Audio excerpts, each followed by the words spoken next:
Hai hai hai. Halo semuanya. Sapa dulu nih teman-teman semuanya. Iya. Welcome to podcast Suaraku Ceritaku, di mana kamu bisa berkeluh kesah apapun yang kamu mau. Nanti curhatan-curhatan kamu bakal kita bacain di sini, tentunya dari sudut pandang psikologi. Yes, benar banget. Masih bareng kita nih. Aku Farisa. Dan aku Nova.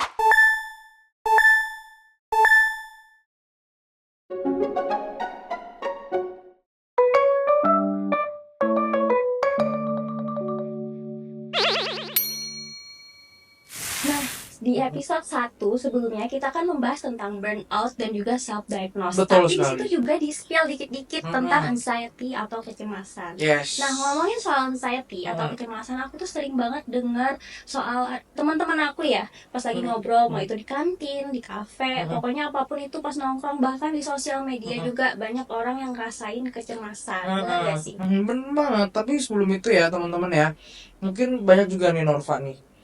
Aku cemas nih, aku cemas. Cemas itu apa sih? Gitu loh. Teman-teman mungkin di rumah juga ya, mungkin masih wondering juga. Aduh, aku cemas. Tapi itu tidak bisa mendefinisikan cemas itu apa gitu. Cemasnya tuh apa sih? Iya, taunya kan aku gelisah gitu. Mm-mm. Teman-teman perlu diketahui ya, cemas dan gelisah itu adalah dua hal yang berbeda. Gelisah itu adalah output dari cemas. Dampak dari cemas ya Yes, ibaratnya gitu. yang keluar itu adalah kegelisahan itu. Cemas itu adalah ketika teman-teman tuh merasa takut yang berlebih akan suatu hal ketika melaksanakan itu. Jadi ada ekspektasi negatif yang sebelumnya juga sudah kita bicarakan gitu teman-teman. Oh Gitu. gitu. Nah, kamu tahu nggak sih, dari kecemasan itu juga bisa menimbulkan yang namanya stres. Betul Selain sekali. gelisah tadi, juga bisa menimbulkan stres. Nah, Betul. apa sih stres itu? Jadi teman-teman mungkin sering banget ya, aduh aku stres, tapi nggak tahu definisi stres itu apa. Jadi sebenarnya stres itu adalah ketika tuntutan itu lebih banyak daripada kemampuan yang kita miliki. Misalkan nih kayak gini, aku terlalu banyak dituntut oleh lingkungan aku terhadap akademik, maksudnya kayak nilai-nilai akademik aku. Sementara kemampuan aku tuh nggak terlalu pintar sebenarnya, ibaratnya tuh kayak gitu ya. Jadi itu kayak tuntutan itu melebihi kemampuan yang dimiliki. Nah, tuntutan itu dan stres itu faktornya tuh ada banyak. Bisa dari faktor akademik, juga bisa dari faktor hubungan sosial dengan orang lain, dan juga bisa faktor dari keterbatasan finansial. Oke. Nah, itu kan udah nangkep ya stres itu apa ya, Nangkep. faktornya banyak. Nah, sebelumnya aku mau baca ini, habis bahas stres tadi, ada curhatan yang masuk dari temen kita. Inisial him 27 tahun.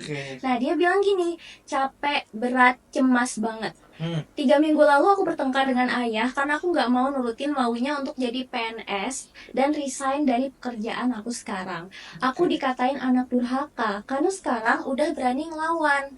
Ayah gak bisa diajak diskusi dan benar-benar mainin mental aku agar aku mau pulang. Setelah itu gak ada komunikasi lagi. Masuk bulan ini gak diberi lagi uang saku sebagai salah satu bentuk ancamannya.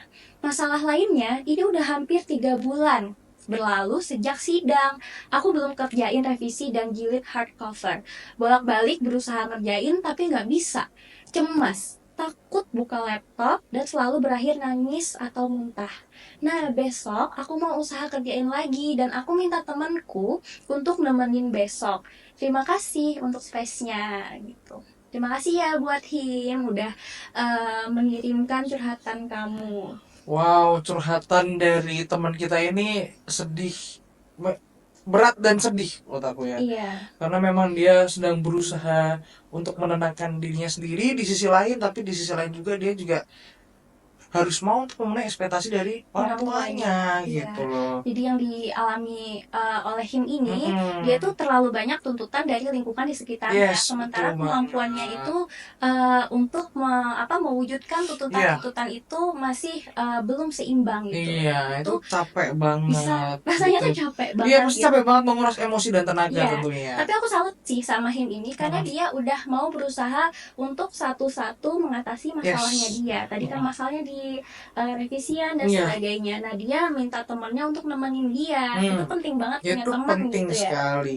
Nah, ini teman-teman yang harus kita kita harus pelajari bersama, dan kita harus memang menjadi ruang untuk orang lain juga gitu. Kita belajar dari teman kita ini bahwa ternyata butuh orang lain di samping kita itu bukan suatu hal yang memalukan atau salah. Nah, tadi kan kamu bilang kalau semisal si teman kita ini juga dia itu butuh orang lain di samping dia. Dia minta tolong temennya untuk menemani dia. Benar. Nah, itu penting banget teman-teman. Butuh orang lain ada di samping kita, itu bukan hal yang memalukan, bukan hal yang salah. Terkadang memang kita perlu untuk didengarkan gitu, dan kita juga perlu untuk mendengarkan gitu. Jadi jangan cuman jadi pendengar yang baik untuk orang lain gitu loh teman-teman, tapi kita juga perlu untuk meluapkan apa yang sedang kita rasakan ke teman yang kita percaya. Betul, ke teman yang kita percaya. Mungkin gini teman-teman, mendengar itu lebih mudah daripada mendengarkan. Nah ini teman-teman, mendengar itu lebih mudah daripada mendengarkan. Bedanya apa sih gitu loh? Mungkin dari teman-teman sama aja sama-sama dengerin doang. Beda teman-teman, jangan salah.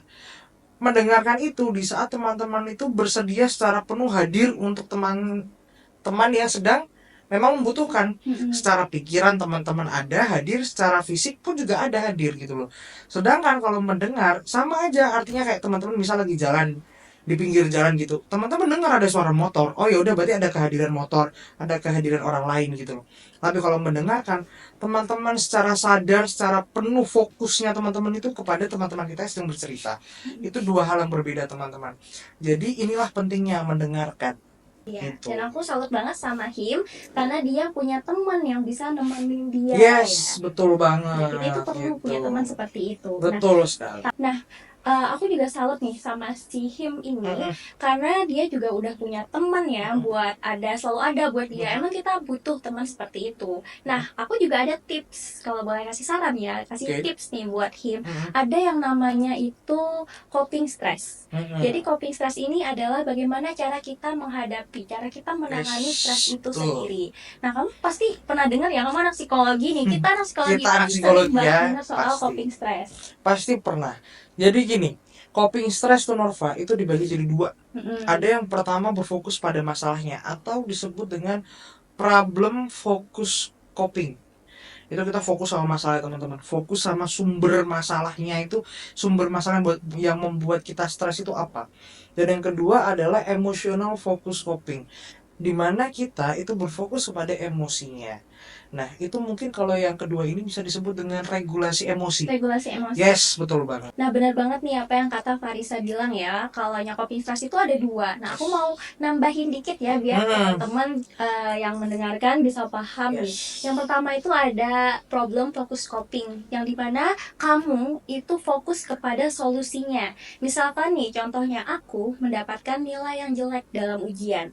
Itu masalahku kan, nilai jelek itu adalah masalah. Kemudian aku mencari solusi dari masalah itu, dari nilai jelek itu.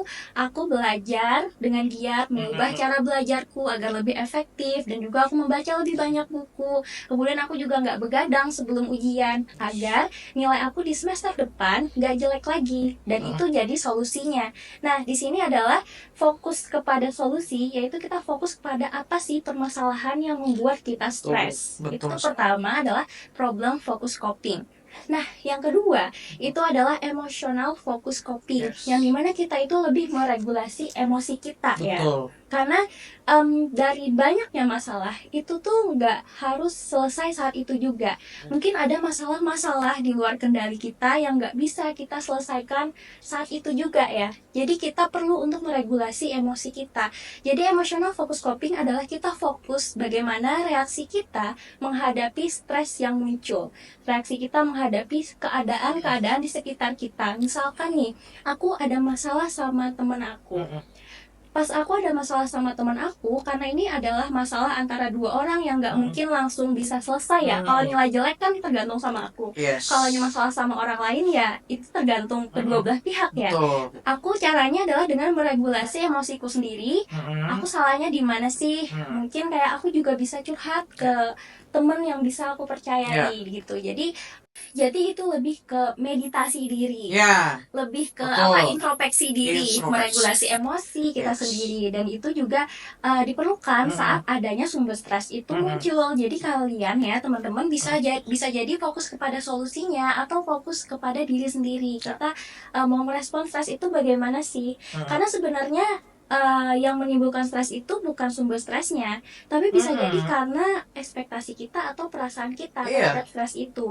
Mungkin bagi kamu suatu masalah itu biasa, tapi bagi aku suatu masalah itu luar biasa, karena cara aku meregulasi emosinya itu kurang baik, bisa dikatakan kurang baik seperti itu. Betul sekali. Jadi pada intinya teman-teman, kedua kuping ini itu sama-sama bermanfaat, mempunyai fungsinya masing-masing. Harus berjalan berdampingan gitu. Betul, harus berjalan berdampingan gitu. Sama-sama punya manfaat, sama-sama punya fungsinya masing-masing untuk diri kita dalam menghadapi suatu permasalahan. Begitu teman-teman. Jadi kita nggak makin overwhelmed nih akan sesuatu hal gitu. Oke Norva, tadi kita sudah banyak banget bicara mengenai stres dan anxiety. Ya benar banget. Oke, jadi buat teman-teman yang masih mau curhat, yang mungkin pengen banget ceritanya juga kita tanggepin, bisa banget buat tulis langsung di komen, atau teman-teman juga bisa banget langsung ke link space berkeluh kesah yang ada di deskripsi ataupun di Instagram kita. Di mana tuh Norva Instagram kita? Jadi ada di Instagram dan TikTok kita, namanya sama, yaitu Suaraku Ceritaku. Langsung aja klik yang ada di bio-nya. Nanti teman-teman akan diarahkan ke Google Form space berkeluh kesah. Di situ teman-teman bebas untuk berkeluh kesah. Namanya aja space ya. Jadi itu ruang khusus untuk teman-teman untuk menulis diary teman-teman tentang kesehatan mental atau sehari-harinya teman-teman. Iya, betul banget teman-teman. Jadi jangan lupa untuk stay tune terus juga nih di YouTube kita, di sosmed kita. Siapa tahu nanti mungkin cerita teman-teman kita tanggepin langsung juga. Jadi teman-teman bisa lebih mendalami dan meresapi, oh ternyata memang yang aku rasain itu kayak bla bla bla gitu. Betul sekali. Jadi memang semoga dan insya Allah sih teman-teman juga bisa semakin membaik dengan permasalahan yang sedang teman-teman rasakan. Pokoknya dari kita tetap semangat buat teman-teman semuanya. Oke, jadi tetap stay tune. Bye bye semuanya.